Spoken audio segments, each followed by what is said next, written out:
कैसे हैं आप सब। मैं हूं माला और आप देख रहे हैं आपका अपना यूट्यूब चैनल चिल वाइब्स। दोस्तों, आज हम जानेंगे जलवायु परिवर्तन के बारे में। आज पूरी दुनिया जिस समस्या से सबसे अधिक जूझ रही है वो है जलवायु परिवर्तन, क्लाइमेट चेंज। यह केवल पर्यावरणीय संकट नहीं बल्कि मानव सभ्यता के अस्तित्व के लिए खतरा बन चुकी है। धरती का तापमान बढ़ना, अनियमित वर्षा, बर्फ का पिघलना और प्राकृतिक आपदाओं की बढ़ती घटनाएं, यह सब जलवायु परिवर्तन के संकेत है। यदि समय रहते हम सतर्क नहीं हुए तो आने वाली पीढ़ियों के लिए यह ग्रह रहने योग्य नहीं रहेगा। अब हम जलवायु परिवर्तन के अर्थ को समझते हैं। जलवायु परिवर्तन के अर्थ के बारे में कहा जाए तो पृथ्वी की जलवायु में दीर्घकालीन परिवर्तन, जब वातावरण में तापमान, वर्षा और ऋतुओं का सामान्य क्रम असामान्य हो जाए तो यह जलवायु परिवर्तन कहलाता है। पहले यह परिवर्तन प्राकृतिक कारणों से होता था, लेकिन अब इसका प्रमुख कारण मानव गतिविधियां बन गई है। अब हम जलवायु परिवर्तन के कारणों को समझते हैं। पहला, ग्रीन हाउस गैसों में वृद्धि। औद्योगिकरण, वाहनों और बिजली संयंत्रों से निकलने वाली गैसें जैसे कार्बन डाइऑक्साइड, मीथेन आदि वातावरण में इकट्ठी होकर तापमान बढ़ाती है। वनों की कटाई, जंगल कार्बन डाइऑक्साइड को अवशोषित करते हैं, लेकिन शहरीकरण और कृषि विस्तार के लिए वनों की कटाई ने संतुलन बिगाड़ दिया है। जीवाश्म ईंधन का उपयोग, कोयला, तेल और गैस के अत्यधिक उपयोग से वातावरण प्रदूषित होता है। औद्योगिक और कृषि गतिविधियां, उद्योगों से निकलने वाला धुआं और उर्वरकों का उपयोग जलवायु परिवर्तन को तेज करता है। अब हम जलवायु परिवर्तन के प्रभाव को समझते हैं। ग्लोबल वार्मिंग, जिसको वैश्विक ताप वृद्धि भी कहते हैं। पिछले एक सदी में पृथ्वी का तापमान लगभग 1.2 डिग्री सेल्सियस तक बढ़ चुका है। ग्लेशियरों का पिघलना और समुद्र स्तर में वृद्धि, इससे तटीय इलाकों में बाढ़ और भूमि डूबने का खतरा बढ़ गया है। अनियमित वर्षा और प्राकृतिक आपदाएं, कहीं सूखा तो कहीं अत्यधिक वर्षा, बाढ़, चक्रवात और लू जैसी घटनाएं अधिक बार हो रही हैं।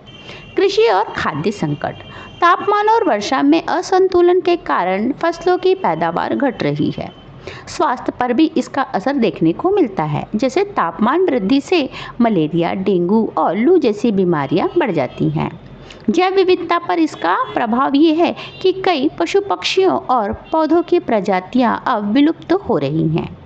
अगर हम भारत में जलवायु परिवर्तन के प्रभाव की बात करें तो भारत एक उष्णकटिबंधीय देश है, इसलिए जलवायु परिवर्तन के प्रभाव यहाँ स्पष्ट रूप से देखे जा सकते हैं।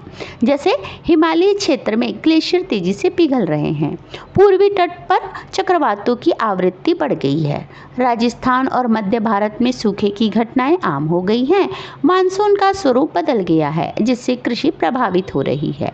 अब हम जलवायु परिवर्तन से निपटने के उपाय समझते हैं। पहला, वृक्षारोपण और वनों का संरक्षण। जी हाँ, पेड़ वातावरण को शुद्ध करते हैं और तापमान नियंत्रित रखते हैं।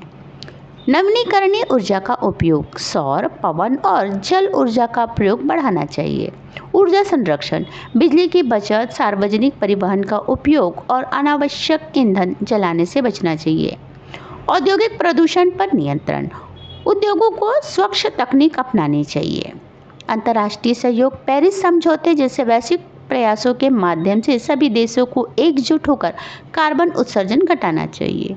जन जागरण, जनता को पर्यावरण संरक्षण के प्रति जागरूक करना बहुत आवश्यक है। भारत सरकार ने कई कदम उठाए हैं जलवायु परिवर्तन को लेकर, जैसे राष्ट्रीय कार्य योजना ऑन क्लाइमेट चेंज, जिसे NAPCC कहा जाता है, राष्ट्रीय सौर mission, green India mission, Ujjwala योजना जो स्वच्छ ईंधन के लिए है, इलेक्ट्रिक वाहन नीति, पेट्रोल और डीजल पर निर्भरता घटाने के लिए। जलवायु परिवर्तन एक ऐसी चुनौती है जिसे केवल सरकार या वैज्ञानिक नहीं बल्कि हर व्यक्ति को मिलकर सुलझाना होगा। हमें यह समझना होगा कि प्रकृति हमारी आवश्यकता पूरी कर रही है, लेकिन लालच नहीं। यदि हम पर्यावरण के साथ संतुलन बनाकर चले, वृक्ष लगाए, प्रदूषण घटाए और ऊर्जा की बचत करें तो आने वाली पीढ़ियां भी इस सुंदर धरती पर स्वच्छ जीवन जी सकेगी। अंततः यही कहा जा सकता है कि धरती हमारी माँ है, इसकी रक्षा करना हमारा कर्तव्य है। आज के लिए इतना ही, मिलते हैं एक नए वीडियो के साथ में। अगर वीडियो आपको पसंद आया है तो वीडियो को लाइक करिए, सब्सक्राइब करिए और शेयर करिए और कमेंट्स बॉक्स में कमेंट्स करिए, जिससे मैं आपके लिए रोचक तथा नए नए वीडियो बना सकूं। धन्यवाद।